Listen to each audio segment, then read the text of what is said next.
Papa-curly natin kasi ito. I just realized na kaya pala tayo pinupurga ng matatamis dati nung bata tayo. Kasi hindi habang buhay, bata lang tayo.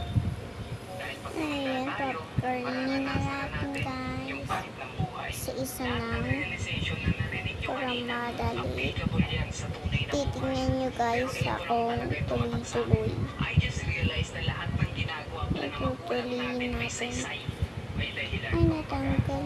Kaya sulitin na Tingnan natin. natin kung Yung time natin nagka-curly. sa mga Hindi magulang na natin po-curly hanggat nandyan pa at guys. hindi pa tayo